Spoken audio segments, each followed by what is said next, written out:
बहुत बहुत स्वागत आप सभी का। आज का विषय है गोमय वसते लक्ष्मी। शास्त्रों की इस मान्यता को आज समझने की कोशिश करते हैं कि इसका मूल आधार क्या है। तो पहले हम लक्ष्मी को समझने की कोशिश करते हैं कि लक्ष्मी किसे कहा गया है। किसी के लिए धन लक्ष्मी है, किसी के लिए जमीन जायदाद लक्ष्मी है, किसी के लिए वो गाड़ी बंगले मकान लक्ष्मी है, किसी के लिए कुछ तो किसी के लिए कुछ, यानी कि लक्ष्मी की अलग अलग मान्यताएं हैं। लेकिन कुल मिलाकर इनकी गहराई में हम जाकर समझने की कोशिश करते हैं तो समझ में आता है कि मनुष्य की आवश्यकता ही लक्ष्मी है, मनुष्य की अनिवार्य आवश्यकता ही लक्ष्मी है, ये कहा जा सकता है। तो अब हम चलते हैं, समझने की कोशिश करते हैं कि मनुष्य की अनिवार्य आवश्यकता क्या है। मनुष्य की अनिवार्य आवश्यकताओं में शामिल करें भोजन, तो भोजन के बिना आप 4 दिन रह लेंगे। जल के बिना आप 4 घंटे रह लेंगे।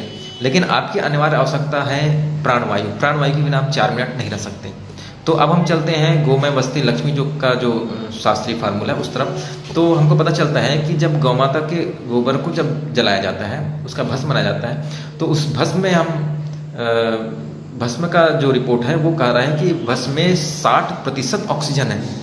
दुनिया की सारी लेबोरेटरी, दुनिया की सारी टेक्नोलॉजी फेल हो गई इसके सामने कि गौ माता के गोबर के भस्म में 60% ऑक्सीजन है। एक प्रयोग और हुआ जिसमें 10 ग्राम गौघृत को गोबर के कंडे में जलाया गया और तब किसी आश्चर्य का ठिकाना ना रहा, 1000 किलो ऑक्सीजन का वहाँ पर निर्माण हुआ।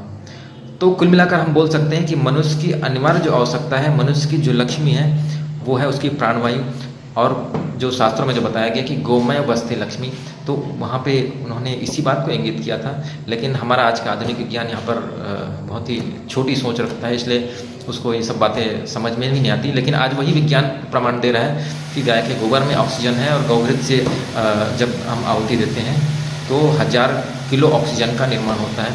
तो यहाँ पर ये बात सिद्ध होती है कि गोमय वसते लक्ष्मी। धन्यवाद।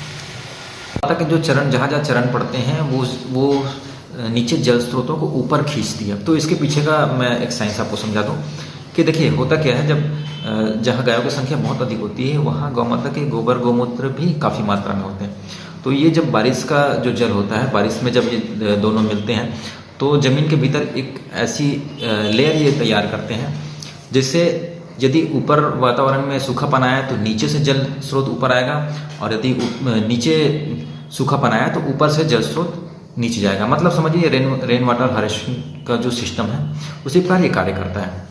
तो इसका प्रयोग आप अपने घर में भी करके देख सकते हैं। एक छोटी सी स्टिक लीजिए गोबर की और एक छोटा सा तपेले, उसमें पानी भरिए और गोबर की स्टिक को ऐसे रख दीजिए आप। तो थोड़ी देर में देखेंगे कि आप नीचे का जो जल है वो ऊपर की ओर पहुँच जाएगा।